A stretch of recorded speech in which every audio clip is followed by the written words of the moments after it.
Welcome everyone. स्वागत है आप सभी का। अगर आप क्लास 10th बोर्ड क्लास के स्टूडेंट हैं तो आपके लिए ये वीडियो बहुत काम की होने वाली है। यूपी बोर्ड ने इस वर्ष 2024-25 सत्र के लिए प्रतिदर्श प्रश्न पत्र यानी सैंपल मॉडल पेपर जारी कर दिया है। आपको एक बार ये देख लेना चाहिए क्योंकि इसी पैटर्न पर आपके लिए बोर्ड एग्जाम में पेपर आने वाला है। तो अगर आप पहले से देखे रहेंगे तो आपको उस टाइम पर देखकर प्रॉब्लम नहीं होगी उस पेपर को। तो एक बार डिस्कशन कर लेते हैं इस पेपर में है क्या, किस तरह से बोर्ड का पेपर बनता है, जिससे कि परीक्षा के टाइम पर आप बिल्कुल भी परेशान ना हो। तो करते हैं शुरू। सबसे पहले आपको पता होना चाहिए आपका जो पेपर रहेगा इसे करने का टाइम 3 घंटे 15 मिनट रहेगा, पूर्णांक 70 रहेगा, यानी टोटल 70 मार्क्स में से आपको ये पेपर देखने को मिलेगा क्योंकि 30 मार्क्स का इंटरनल एवेल्युएशन आपके प्रत्येक सब्जेक्ट का रहता है। तो 30 + 70 क्या हो गया, टोटल 100 मार्क्स से आपकी मार्कशीट आएगी तैयार होकर।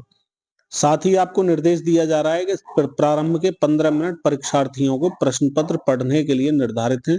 तो इस तरह से आपको सॉल्व करने के लिए केवल 3 घंटे मिलेंगे। 15 मिनट में आपको पूरे पेपर को एक बार सरसरी नजर से एनालाइज करना है, पढ़ना है, देखना है कि कौन सा प्रश्न हमारे लिए इजी रहेगा जिससे कि हम उसे पहले कर सकें और कौन सा प्रश्न हमारे लिए हार्ड रहेगा जिसके लिए हम बाद में टाइम दे सकते हैं।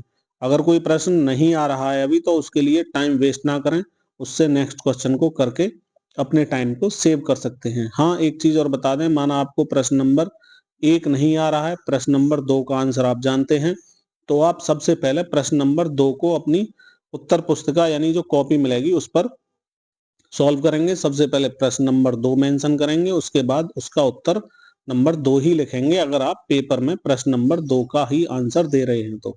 ऐसा नहीं करना कि आपके उत्तर पुस्तिका में पहला प्रश्न कर रहे हैं आप और पेपर में दूसरे नंबर पर दिया है तो आप अपनी उत्तर पुस्तिका में प्रश्न नंबर 1 लिख दें और उत्तर नंबर 1 लिख दें। इस तरह से क्या होगा, एग्जामिनर बहुत ज्यादा परेशान होते हैं, यानी कि आपकी जो कॉपी चेक करने वाले होंगे टीचर, वो कहीं ना कहीं इरिटेट होकर आपका नुकसान भी कर सकते हैं क्योंकि बार बार उन्हें पेपर को पलटना पड़ेगा और उन्हें वो पेपर का नंबर मेंशन नहीं मिलेगा कॉपी में जो पेपर में है। तो आप उत्तर पुस्तिका में वही प्रश्न नंबर या वही उत्तर नंबर मेंशन करें जो आपके पेपर में दिया हुआ है। तो ये बात याद रखने की रहेगी। इसके बाद कुछ सामान्य निर्देश हैं वो आप पढ़ लेंगे। सभी प्रश्न अनिवार्य हैं तो आपको ज्यादा से ज्यादा सारे प्रश्न ही करें तो ज्यादा अच्छा है।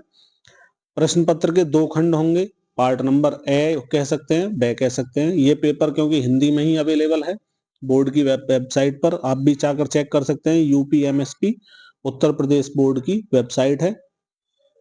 तो इंग्लिश मीडियम के लिए अवेलेबल हो जाएगा तो इंग्लिश मीडियम का एनालाइज करा लेंगे। बाकी अभी के लिए क्या है, आपको इंग्लिश मीडियम का पेपर और हिंदी मीडियम का पेपर सेम रहने वाले क्वेश्चन हैं। बस पैटर्न में क्या है, वहां मीडियम चेंज होने की वजह से वहां पेपर हिंदी वाला हिंदी में देखने को मिलेगा और इंग्लिश मीडियम वाला इंग्लिश में देखने को मिलेगा।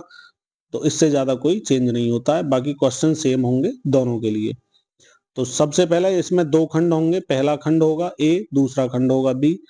खंड ए जो है वो 20 अंक के 20 बहुविकल्पीय प्रश्न होंगे जिनके उत्तर आपको ओएमआर सीट पर ही देने हैं। आपको एक ओएमआर सीट मिलेगी, केवल उसी पर प्रश्नों के उत्तर देने हैं और उसे कॉपी में सॉल्व करने की जरूरत नहीं है। हाँ, ऐसा हो सकता है अगर आप कोई कॉपी में प्रश्न करना कौन सा वाला चाहेंगे जो आपको प्रश्न लग रहा होगा कि इसमें कैलकुलेशन करने की आवश्यकता है और हम डायरेक्ट ओएमआर पर इसका आंसर नहीं लिख सकते, तो आप अपनी जो उत्तर पुस्तिका मिली है उसी पर रफ वर्क लिख करके उसे सॉल्व करके देख लेंगे क्वेश्चन को जो 20 मार्क्स में बहुविकल्पीय में है। तो जो भी आपको उत्तर उसका सही लगेगा तो वहां पर उत्तर पुस्तिका से तो उसे रफ वर्क करके कट कर देंगे और यहाँ ओएमआर पर उसका आंसर फिल कर देंगे। ओएमआर पर उत्तर अंकित किए जाने के पश्चात, यानी ओएमआर पर अगर आप एक बार आंसर भर देते हैं तो उसे काटे नहीं या इरेजर भी नहीं चलाना या व्हाइटनर का भी प्रयोग नहीं करना। उत्तर पुस्तिका जो होगी उस पर ABCD यानी ओएमआर वाली जो सीट है उस पर ABCD 4 विकल्प होंगे, 4 चॉइसेस होंगी। अगर आपने एक बार बी फिल कर दिया और आपको लगा कि इसका बी आंसर नहीं है, बाद में पता चला कि इसका आंसर तो सी था या ए था या डी था, तो क्या करेंगे, ऐसा नहीं है कि इसे बी को कट करो और सी को फिल कर दो। इस तरह से आपका बी भी गलत हो गया और सी भी गलत हो गया। इस तरह का आंसर वैलिड नहीं होगा, मान्य नहीं होगा। तो आप जो भी ओएमआर में उत्तर भरने वाले हैं बड़े अच्छे से सोच समझकर, जब आपको बिल्कुल हो जाए कि हाँ यही करेक्ट आंसर है, तभी उसे फिल करें। क्योंकि इरेजर, वाइटनर या काटना ये कुछ भी अलाउड नहीं है, आपके लिए फेवर में नहीं रहेगा, डिसफेवर में हो जाएगा। आगे आते हैं, जब आपका खंड ए हो जाए तो दूसरा खंड ब है। 50 अंक के वर्णनात्मक प्रश्न है, यानी वेरी शॉर्ट होंगे, इसमें शॉर्ट होंगे और लॉन्ग होंगे। इस खंड में कुल 5 प्रश्न होंगे, ठीक है। यानी कि जो ब खंड है, बी पार्ट है, इसमें 5 प्रश्न होंगे। अभी देख लेते हैं किस तरह से होंगे। प्रत्येक प्रश्न के प्रारंभ में स्पष्टता लिख दिया गया है कि उसके कितने खंड करने हैं, ठीक है। प्रश्न जो हैं उनके अंक भी, यानी मार्क्स जो हैं वो भी इंडिकेट कर दिए गए हैं उसी प्रश्न के सामने। तो आप देखते जाएंगे कि हमारा इतने मार्क्स का क्वेश्चन हो चुका है, अब हमारे इतने मार्क्स रह गए करने के लिए।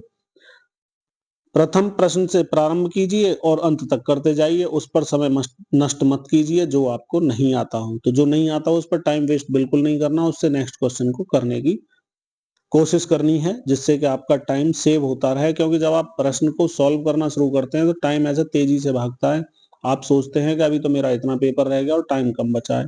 तो टाइम को मैनेज करना, मैनेजमेंट ऑफ टाइम बहुत ही ज्यादा इंपॉर्टेंट होने वाला है, तो उस पर ज्यादा ध्यान देंगे।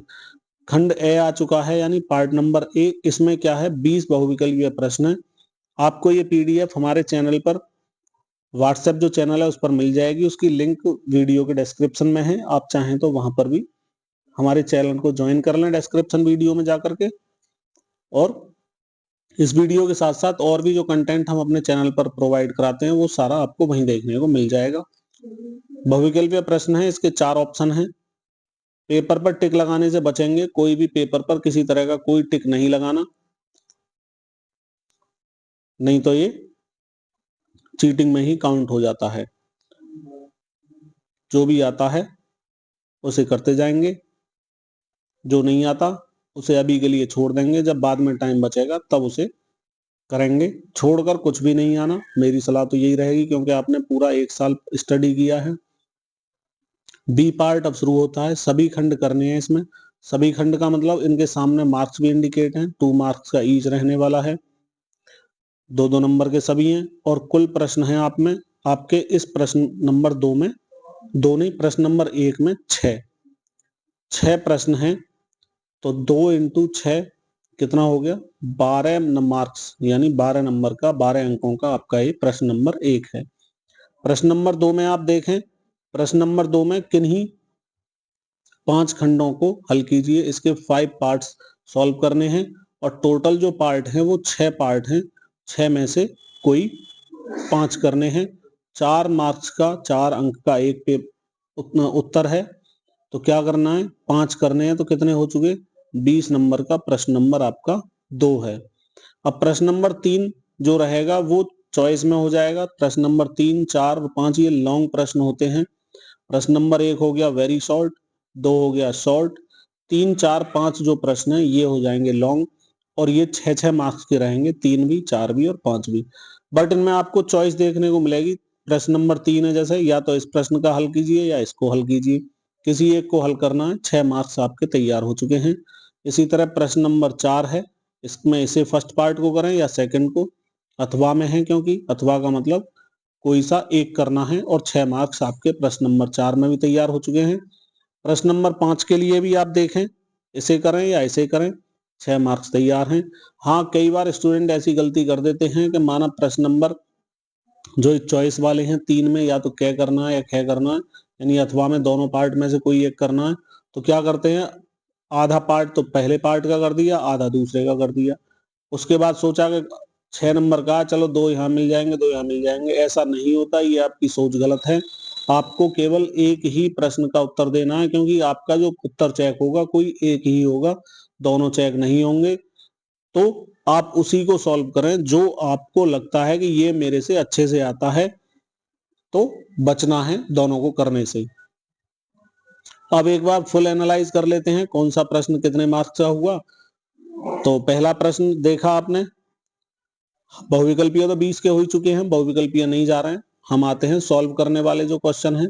क्वेश्चन नंबर 1 जो होगा 2 इंटू 6 यानी 2 मार्क्स का ईच क्वेश्चन, 6 टोटल क्वेश्चन है जो करने हैं आपको। इस तरह से कितने हो गए 12 मार्क्स का क्वेश्चन नंबर 1।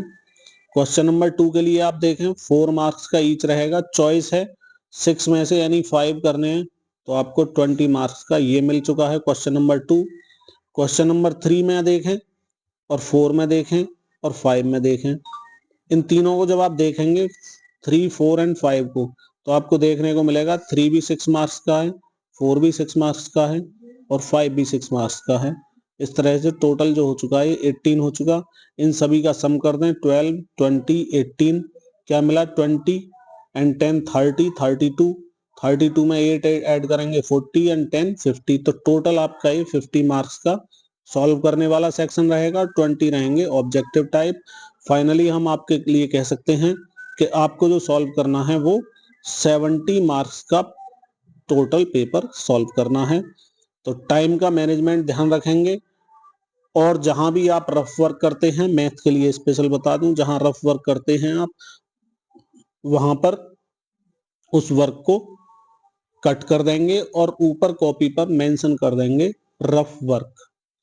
तो बाकी आगे नेक्स्ट वीडियो में किसी में हम देखने को मिलेंगे, एक सीरीज चलाने वाले हैं, तो उसमें हम आपके बोर्ड के जो क्वेश्चन आने वाले हैं वेरी इंपॉर्टेंट, चाहे वो वेरी शॉर्ट हो, ऑब्जेक्टिव हो, लॉन्ग हो या शॉर्ट हो, सभी के लिए कंटिन्यू सीरीज कराएंगे, पेपर भी सॉल्व कराएंगे। तो हमारे चैनल से आप जुड़े रहें अगर आप बोर्ड में अच्छे मार्क्स हासिल करना चाहते हैं। तो वीडियो का सेशन आई होप आपको पसंद आया होगा, लाइक कर देंगे। हाँ, पहली बार विजिट कर रहे हैं तो चैनल को सब्सक्राइब कर लें। बहुत जल्दी हम आपको एक 1 शॉट में वीडियो लाने वाले हैं जो आपके लिए इम्पोर्टेंट होने वाली है, सीरीज भी चलाएंगे जो आपके लिए बहुत बहुत इम्पोर्टेंट होगी। अगर आप हमारा ऐसे ही साथ देंगे तो हम भी आपको अच्छे मार्क्स लाने के लिए गारंटी देते हैं कि आपके बोर्ड में बहुत अच्छे मार्क्स देखने को मिलेंगे। मैं विपिन शर्मा लेता हूं आपसे विदा। जय हिंद, जय भारत, वंदे मातरम।